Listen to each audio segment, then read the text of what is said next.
Welcome, YouTube friends and family, to today's edition of The Wellness Homesteader. So today we are going to be doing some exciting harvesting. My Vegepod, guys, is overflowing. I've harvested already 4 dehydrator fulls. I'm going to pull out my second food dehydrator and run them both at the same time, because we are forecast to be up in the 90s next week, so I would like to get that accomplished before it gets so hot. And I may actually run them in the garage rather than running them in the house. So my neighbor called, this is exciting, and they have all sorts of elderberry, and she let me know that the elderberries were ready to be picked. So if you remember from my thrift store shopping, I got these little fall small baking dishes. I filled this up with the apple crisp I made on an earlier video, and I'm going to take them a treat as an appreciation, and we are going to go get to picking some elderberries, so come along with. So I'm over at the neighbor's house, and I know there's a lot of noise going on in the background, so I'm not sure how much filming I'll be able to do.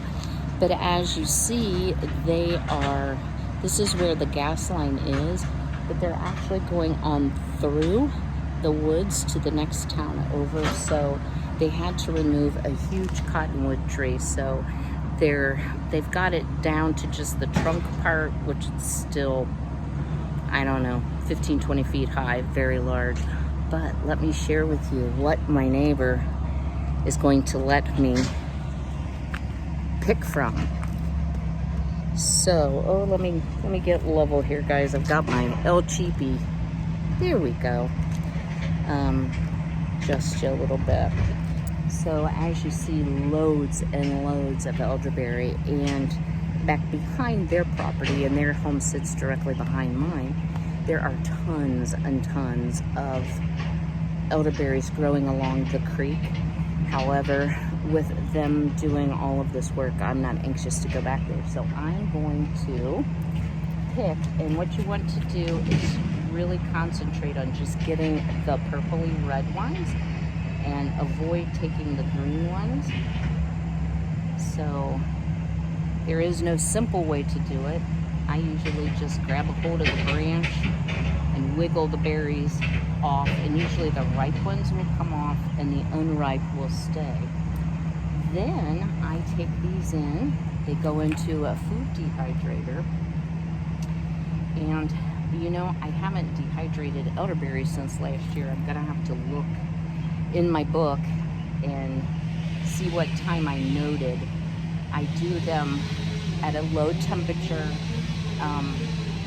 usually around 115, and then I can't remember how many hours, but I will look and tell you. But since I'm going to be running dehydrators, I thought I would take advantage of the offer to come and get elderberry. Once dehydrated, I do make elderberry syrup. So drop me a comment below. Would you like to see a video on how I make elderberry syrup? Now let me share. There's a million videos on YouTube. Everybody does it a little different. The taste is not awful, but you do sweeten them. I'm just picking out a couple green ones I accidentally harvested. Let me show you how tiny those berries are. Can you see? Yeah, there you can see. So there's a basic recipe, but I add some additional flavoring, like black peppercorns to mine, so that it isn't, because it's high in honey, so it isn't overly sicky sweet. So, you know, if you're all set, or you make your own elderberry syrup, you're not interested, no worries, just don't comment, and, you know, I'll just go by preponderance of the vote, like how many people want to see a video on it. But I do use elderberry syrup on the daily in the winter to reduce the risk of catching colds, flus. It definitely is an immune system booster and very good for you. So taking a tablespoon or so a day, I usually have my own dedicated bottle. I make it for my son as well. I just take a swig out of the bottle. So, all right, well, I'm going to continue to pick here, and I will bring you back when I get into my backyard and start harvesting herbs. Stay tuned. So I'll try to speak up over the tree cutting noise, but as you see, I've had to shore up my sunflowers, which are now starting to bloom. These over here have not. These are supposed to be the super mammoth 18-inch diameter sunflowers, which I bought from Baker Creek. Obviously, not so much. They're much taller than the usual, but they are not as large as what the website claimed. I also have my one lone pumpkin, so have that coming, but our straight line windstorm did a lot of damage to my tomatoes, to my sunflowers, just in general. So I do have a lot here to harvest. Just to show you, these are the Brad's Atomic Grape. They're huge, guys, huge. The purple and green, which they'll turn more orange, are the Cosmic Eclipse. And then I have the red and orange ones are Big Boy and Better Boy. I have onions close and more asparagus to trim back. And these are the little seeds. So we'll let it reseed itself as much as possible. I do have some beautiful Indiana melons growing. Got two here. I have another pretty sizable one here. Got quite a few jalapenos. So not a total destruction on the garden. My mint is actually coming back already, but certainly did its share of damage. So I'm gonna harvest what is ripe and ready, and then we're gonna head up on the deck and start doing some herb harvesting so that I can get those dehydrators started. So stay tuned. As you can see, every time I try to speak, they start running the chipper back there. A lot of my dill is going to seed, and that is intentional, so I will have dill seeds to plant next year. You can see I have a lovely growth of chamomile. I have thyme, I have oregano, I have a ton of sage. Over to the left, which you really can't see too well, is basil, and behind it I have a lot of rosemary. So I'm going to do a very large harvest. I'm going to run both dehydrators. So I will bring you back, since it's so unbelievably hot, once I'm back inside. Well, finally, all of the herbs and elderberries are harvested. I've had a chance to cool down a little bit. Wow, guys, it is hot in Ohio. Just wanted to share that.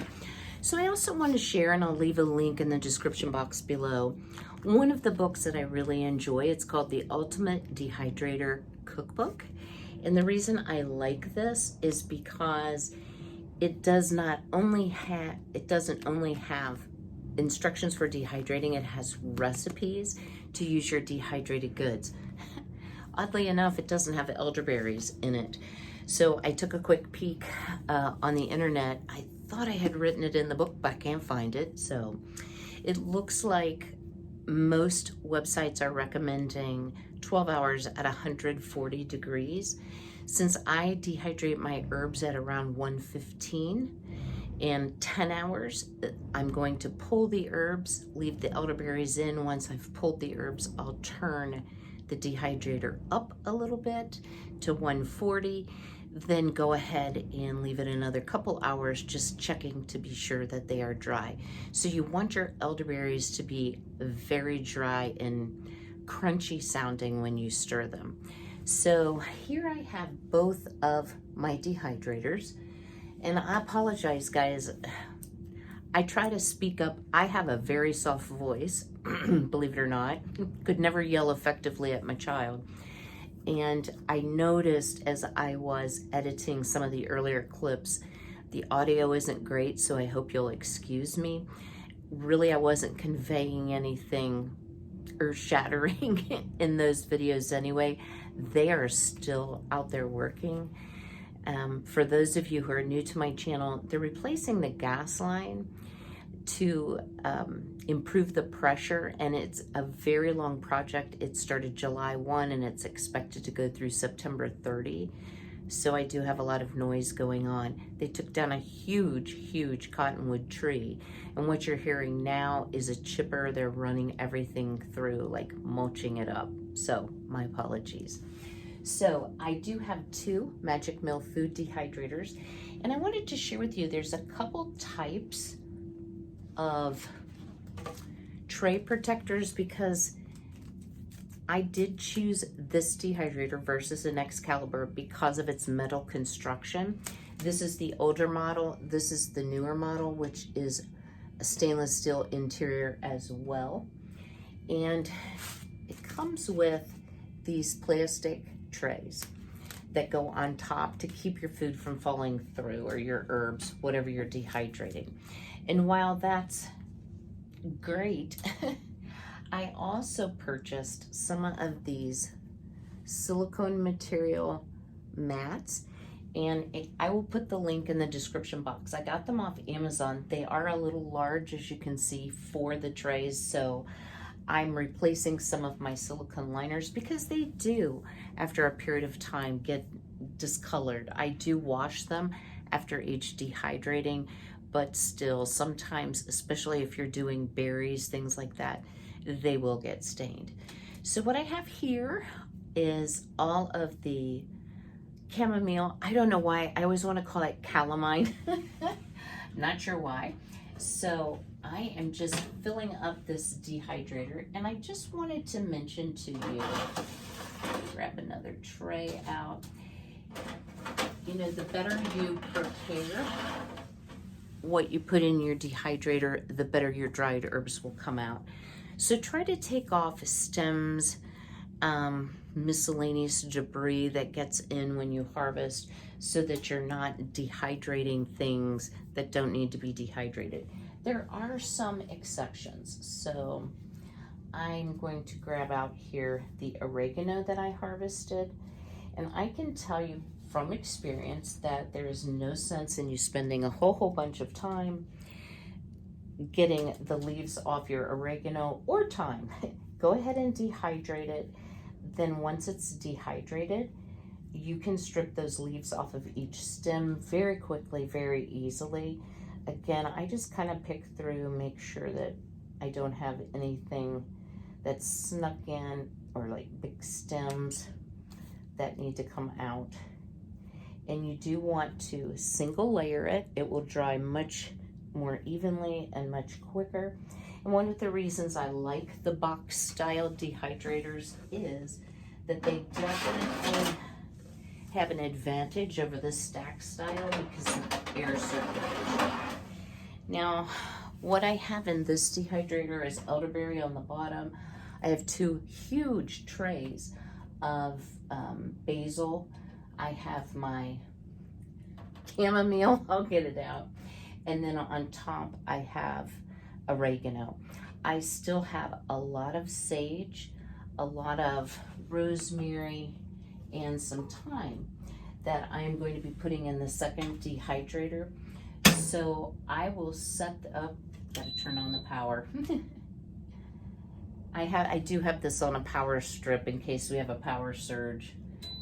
So I'm gonna set it.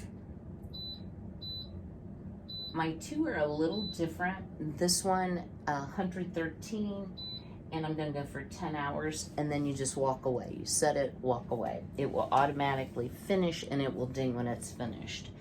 So I'm going to continue filling this second dehydrator, and then to give you a few closing thoughts, I'm going to show you my first harvest of some of my exotic, if you will, tomatoes, and then we'll wrap it up for today's video. Well, it's been a busy day of harvesting on the homestead, as late summer often is. I wanted to share with you, I'm starting to harvest my Brad's Atomic Grape tomatoes, and I'm sorry about the lighting, guys. It's late afternoon, so they are just gorgeous, and they're quite large. I measured this one, it's about 2 1/4 inches, and very interesting looking inside. I wanted to give them a taste here. and let you know what I think of them. I knocked a Cosmic Eclipse off of the vine. This is a Cosmic Eclipse. So I'm gonna stick it in the windowsill because it's not quite ripe. A lot of this green will turn orange. And I did get quite a few regular red tomatoes. So let's give this a try.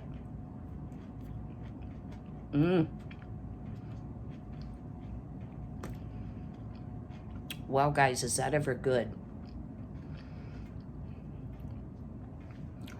A bright, acidic tomato flavor.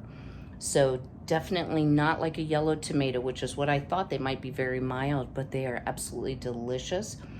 And actually the skin is not too tough because I'm not crazy about skin of tomatoes.